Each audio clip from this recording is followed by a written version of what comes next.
Hey everyone, and welcome back to another edition of Rhythm and Roam. I'm your one of the hosts, Paul, and I'm with my two co-hosts, Benef and Trecia. How's everyone doing today? Woo-hoo! We're back. All right.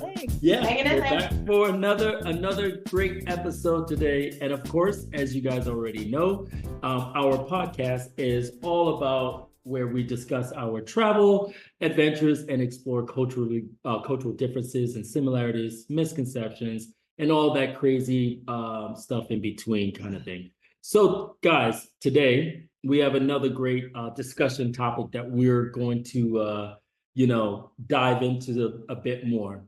And I can relate, and probably Benef and Trecia, you guys can also relate to as well. And it's more on the advantages of living abroad. I actually am excited for this one, being an expat myself currently right now, living abroad here in Paris. And, I wanted to just jump right in and kick it off. Hey, why do we do it? Why choose to live abroad? I will hold my comments and hear what you guys got to say first, because I could take all day if I start. Yeah, well, I'll start by saying that I haven't really lived abroad outside of the umbrella of the military, which is different because we have the support of the base, which is like a little US enclave. So I haven't had to live on the economy, like completely alone, having to figure things out myself. And I think that is a totally different experience. Just being the only expat around, trying to navigate everything you need to do to find a home, get a bank account, get a visa, all those things. So I didn't have to do any of that. So would I choose to do some of that? I guess it depends on the country though, because I feel like some countries might be harder than others. And if I don't know the language, or how they work things, or if they've got like a really bureaucratic system that takes ages to get anything through, or it's like, they're open from 10 to 2 with a 2-hour lunch break, nothing can get done. It could be very frustrating. So that aside, just to experience a new place, I think would be the reason to do it. Yeah. What about you, Trish? Well, I think for me, it's a dream of mine. I've always wanted to live abroad, and I pester my husband daily.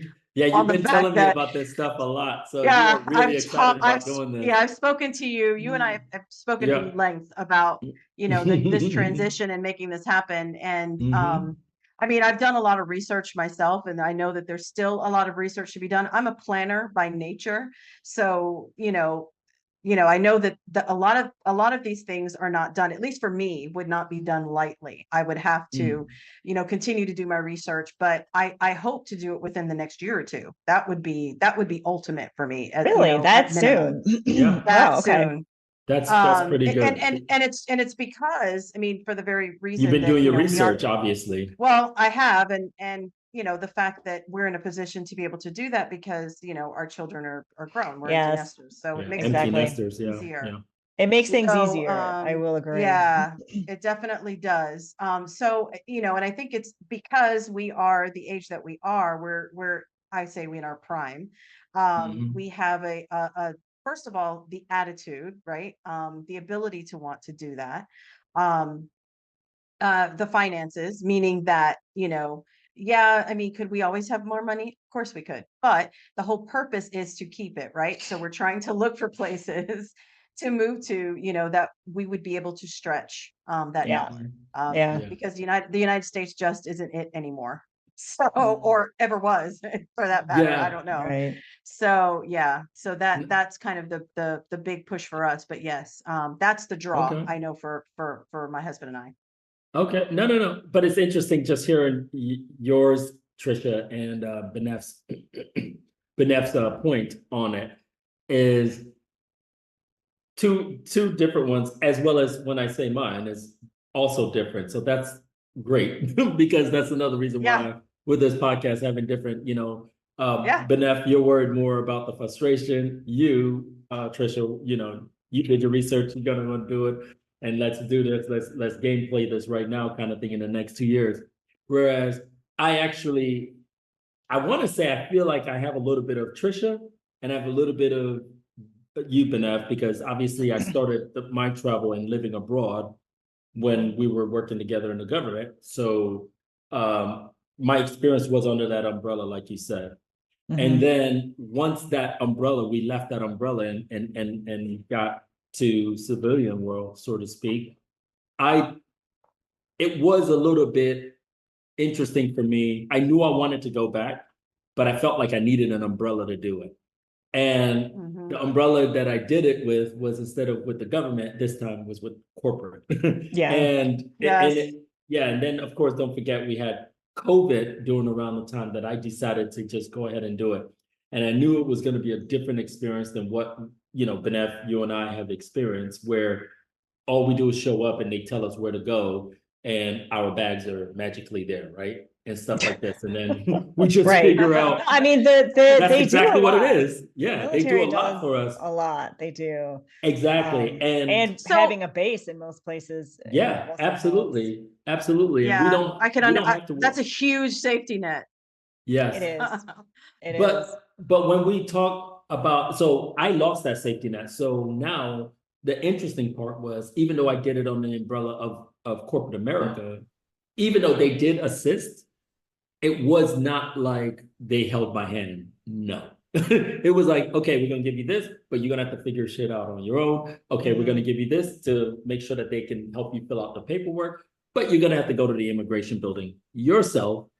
I don't speak French. I think there was the frustration part, Benef, where you said there was a lot of frustration. I think you got stuck in that do loop of like the address, bank account. Yes. And that was the other frustration where, when I got here I started out, obviously in Luxembourg City, but that was easy because it's a tiny city, a tiny country.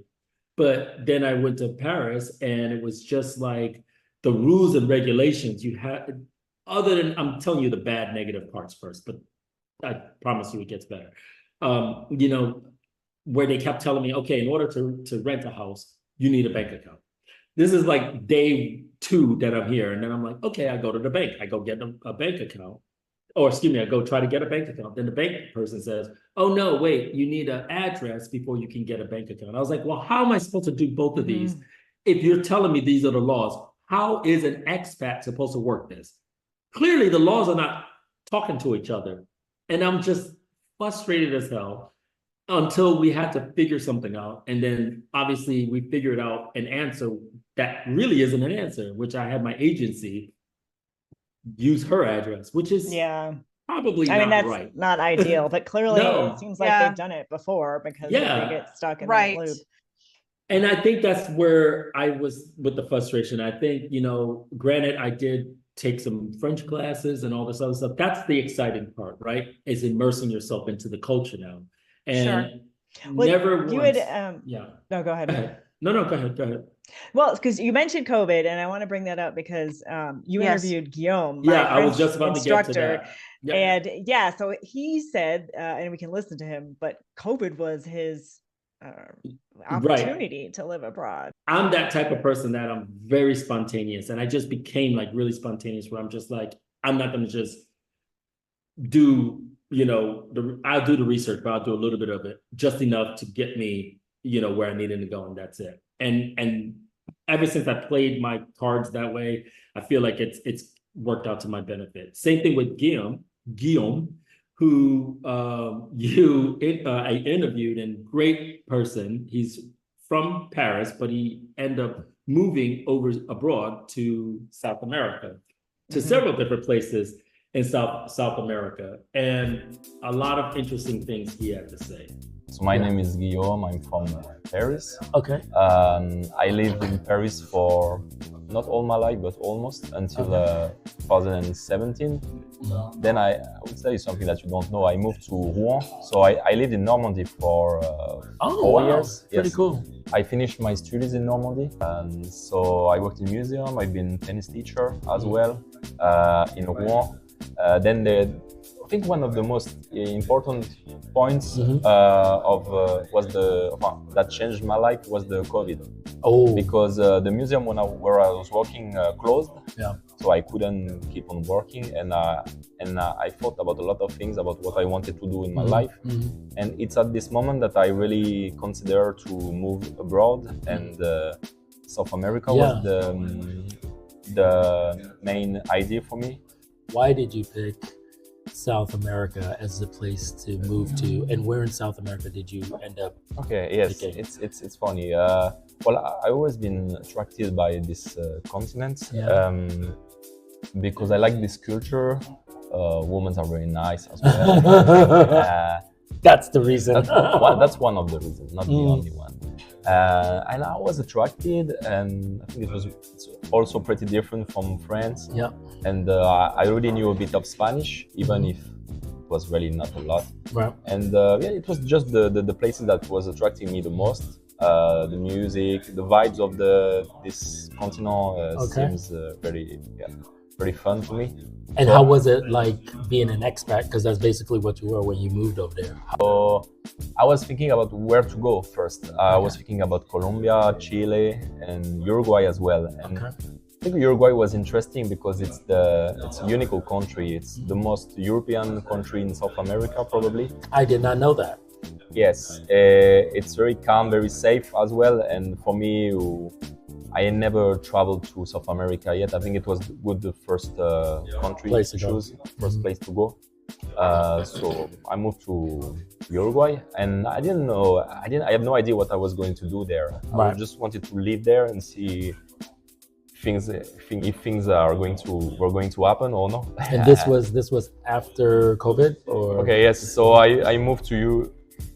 Actually, I wanted to go really quickly, and I arrived to Uruguay, but without any expectation. And I had no idea what was. It was an adventure for me.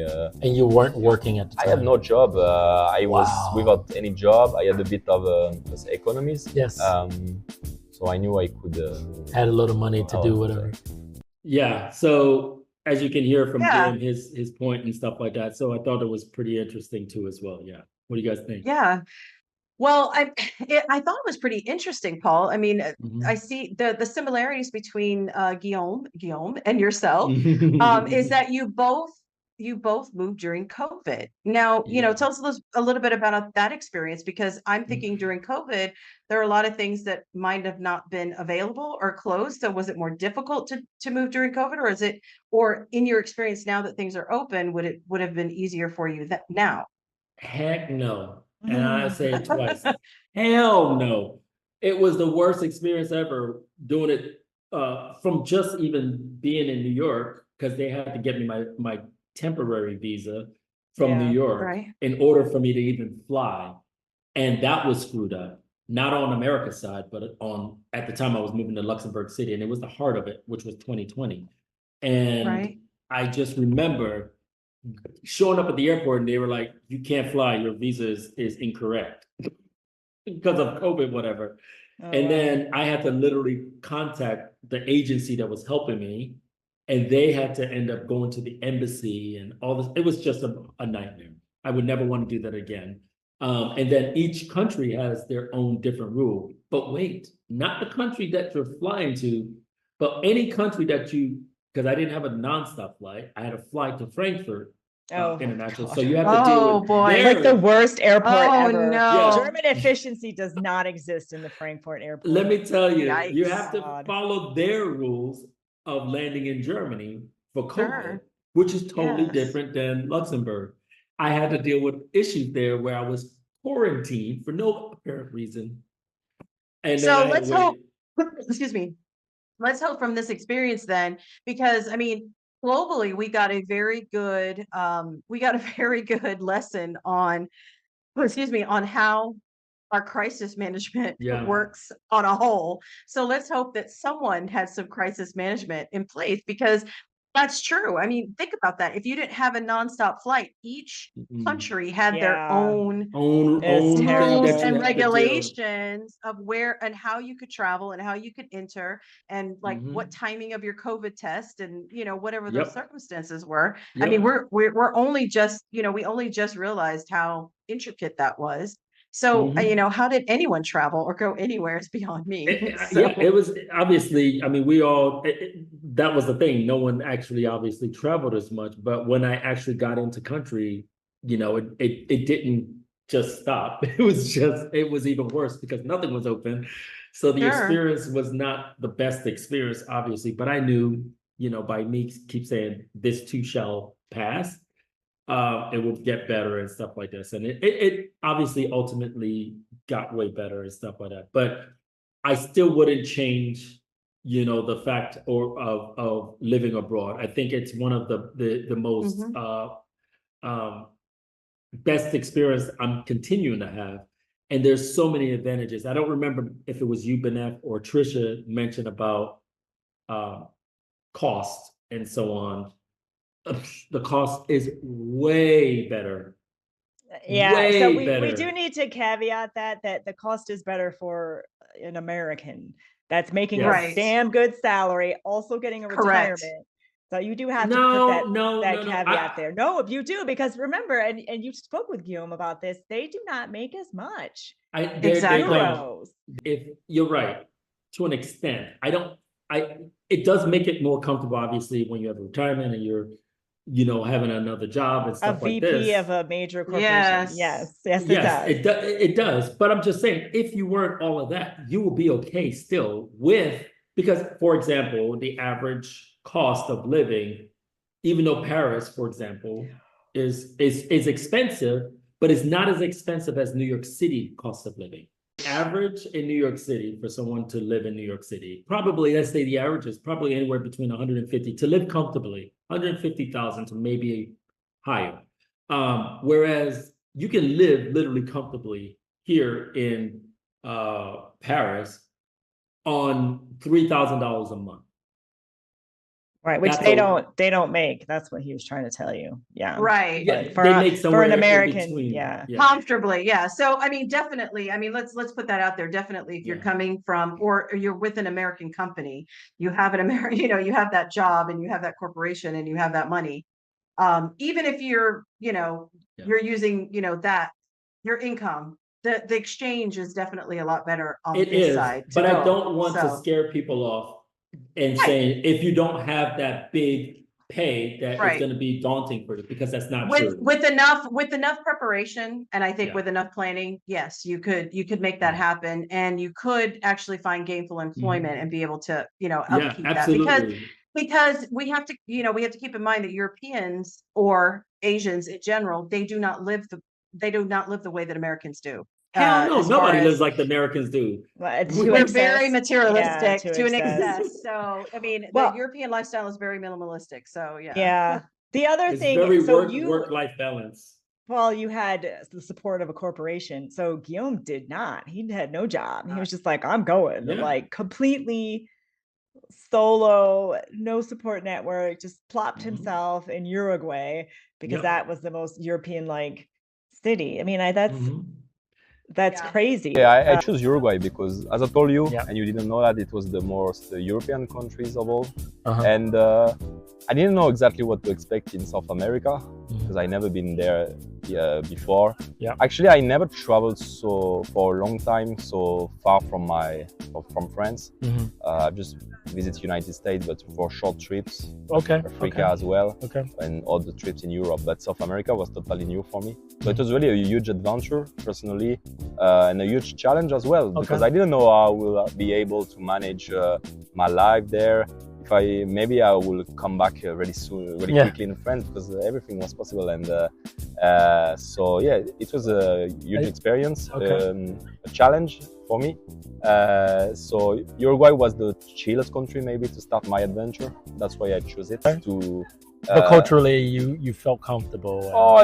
No issues. Yeah, I think I can adapt myself pretty well. So I never felt. I felt really welcomed in Uruguay. People are really friendly in Uruguay. It's a really friendly country, very chill. People are really educated. Okay. This is a pretty safe country. Of course, in South America, so it's not safe like Europe. But I never felt uncomfortable. To hear his story. Well, it's interesting, and it's interesting to hear that, and like I love talking with him because I honestly can relate in some capacity, like I said, with the things that he went through. And he uprooted. Yes, I did have the corporate company, but he just said, and doing that in South America is probably the best continent to do it versus just uproot and just go somewhere. And he didn't know how he was going to manage. I mean, that to me is scary. Like, I'm not sure that I would have done that at his age. Well, I'm assuming he had some kind of savings. I'm assuming he had some kind of savings. One would assume. I don't know his bank account. Well, he would have had to have something. Yeah. But still, but something has to be said though for the gumption or the fortitude to be able to do that, and first of all, him not having a chick nor a child to be able to move about the country that way. That's the other similarity that you and Guillaume had, is the fact that you're two males. You're not married, you don't have children, so you had the ability to be able to move about the country. So we have to put that out there. Yeah, everyone don't have the lifestyle, obviously, that I probably was able to, live as I am here now in Paris, with work and every other thing else that goes on. But I don't want to make the notion that that's what it needs to be, because, I think everyone's lifestyle is totally different, right? And I just give the example, like Guillaume had said, and we use France for that matter. Someone that's making anywhere between 2,000 to 3,000 euros a month is an average here. And, if you take someone from small town America, small town Kansas or somewhere like that, that's making, to most places in America, I think $2,000 or $3,000 a month is probably considered poverty level or something like this. Whereas if you were to decide to go overseas, like Austria or somewhere like that, you would probably live, a little decently comfortably, where you can, Spain, actually, you could go Spain or Portugal. Spain, and live great on $3,000 a month. Well, and you're assuming that their job will transfer, because if it doesn't, they're gonna have to get they'll have to get paid there. Or they can, yes, that is true. That is that you can either get a job or you can transfer or something like this. Right. Yes. Yeah. The better opportunity for you would be to work for an American company in overseas. I mean, obviously that would unless be better. You know how to speak another language, or you know how to speak that country's language. Right. And we've already identified Americans are lacking in that area, but right. We did say that but Benef, I think you would get a job here. You speak French. but I'm not as unattached as you are. So I'd have to wait a couple of years for my daughter to graduate. Like what Trecia is doing right now. Yeah. Right. But and I did, when the last couple of years ago when we visited Portugal and Spain, we did ask that question: what was the average, the average income for the, the average person, say, in Portugal? And I was thoroughly amazed where they said they make about $1,000 a month. They have less expenses, I guess, because the socialized medicine and some of the other things. Everything is a lot cheaper. Every time I go to Portugal. I know, that's crazy. $1,000? Sweet Jesus. $1,000 a month. And I was like, and here we are. And I'm like, we gotta go. Like 10 times that at least to try to make a decent living. I'm like, sign me up. I'm there. And you know how much I love Portugal. Yeah. Absolutely. Well, so the other, like, finding a job, right? So if you don't have a retirement income, like Paul, like you and I do, how are you going to find work if you're not already working for an American company that just happens, or to have presence overseas? And I think that the biggest thing that COVID gave us was the online remote working. Yeah, and Guillaume talked about that too, about how he was able to find work. So you moved to these countries, and obviously during the COVID period and stuff like that, you said that you weren't working. So what did you end up doing for a job in both those countries? Okay, so actually I didn't find a job in Uruguay and Argentina. I was looking for an online job that I can do anywhere I want. And I was thinking, what are my qualities? So what kind of job can I do? And I love to teach. I've been a tennis teacher in France. I've been particular teacher as well. So I know that I have qualities of, I know how to explain stuff. I have good quality of French. So maybe teaching French online for foreigners was the best option for me. Okay. So I'm starting to register on particular platform for teaching online, teaching French online. And pretty quickly my activity grew as I was in Argentina, and I'm starting to get my first students, and then more and more students. And then I ended up by doing it full-time French teacher. And one of your students is actually the co-host, Benef, oh, yeah, Benef, yes. on Rhythm and Roam. So I just have to plug that in. Of course, you're right. Yes, and it's a fun job. It's not so. You make your own hours. You know, you can't beat that. Almost. But I need to adapt myself to my students too. But yes, it's a pretty good job. So I was in Argentina doing this job. I was doing a few traveling. Sometimes I've been to Iguazu. I've been to other cities in Argentina. So that was my professional situation, but this whole situation was creating because of this trip to South America. Because if I was in France, I would probably do another job, presential job, and maybe I wouldn't even think about doing that. So this trip creates other opportunities that I didn't expect, and I'm pretty happy about that. And that's amazing to be a nomad and be able to throw all this in there and get the experience that you're getting and stuff like that. Yeah, we have so many opportunities. I've been to Brazil as well, and I was keep on working. That's amazing. It's really cool. For the mere fact that he actually, I mean, Benef, he's your French teacher, so I know that. I mean, I found him online, so that's what he does. It was interesting to hear his perspective on, how he found work and stuff like this too as well. So I guess if you don't have like a retirement income like we do, then the other way that you could live abroad besides getting a job would be to go to school, because a lot of universities are free, from what I mean, assuming you speak the language. But there are some there's some in English, that are like reduced, like super reduced price than they are here. Or like there's the Peace Corps, which I haven't even heard about since like, I don't know, like the 80s, 90s. It still exists. It's still there. It's still worth it. It's still a good opportunity. To experience it.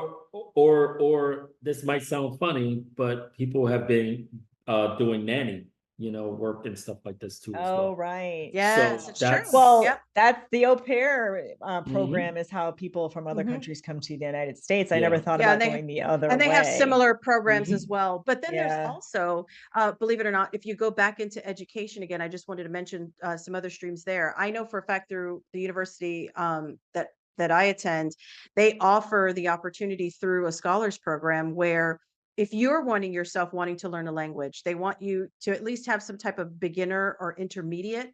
And I know particularly because I was looking at the one in Portugal, because that's one of the places I'm thinking of landing.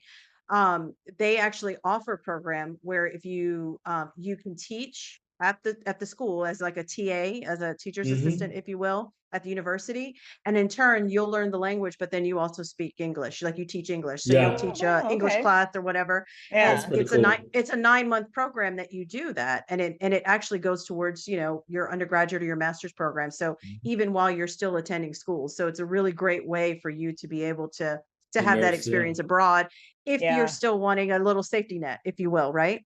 That's a great idea.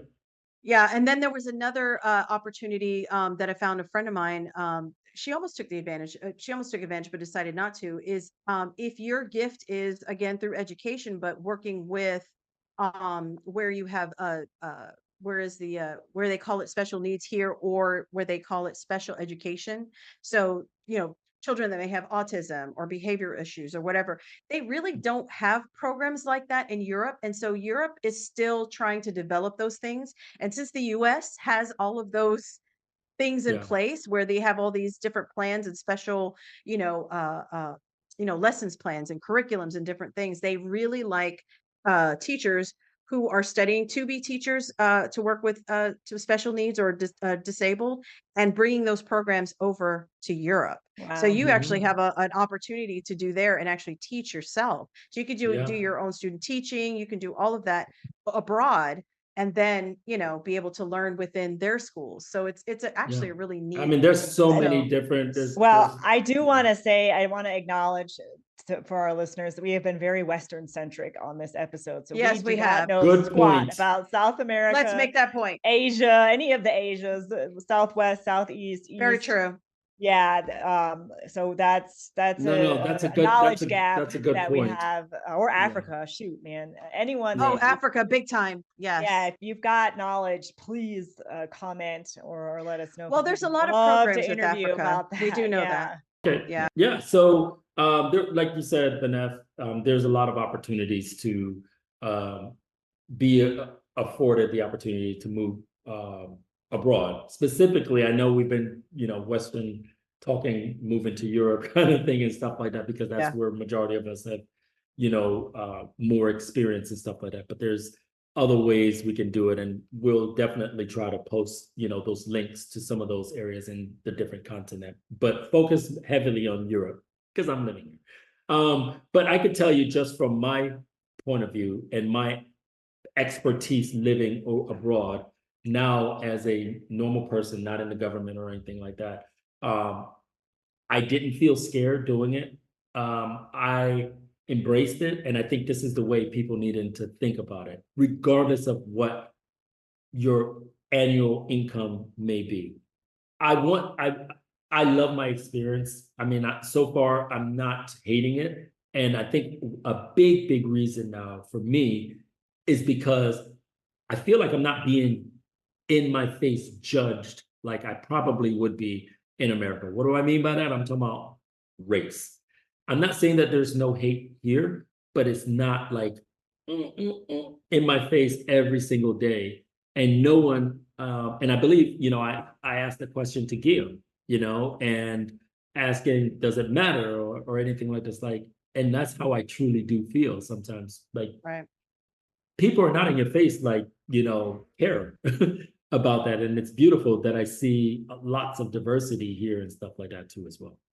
Hey, I guess, so we come to the end of our discussion now, and I hope you were able to get something out of it. If you guys have any feedback or anything like that, please, by all means, do that. And don't forget, comment, like, subscribe, and all that jazz. So thank you guys again for tuning in, listening to us, or watching us. And as usual, we'll see you on the flip side. Thanks again. Ciao. Bye.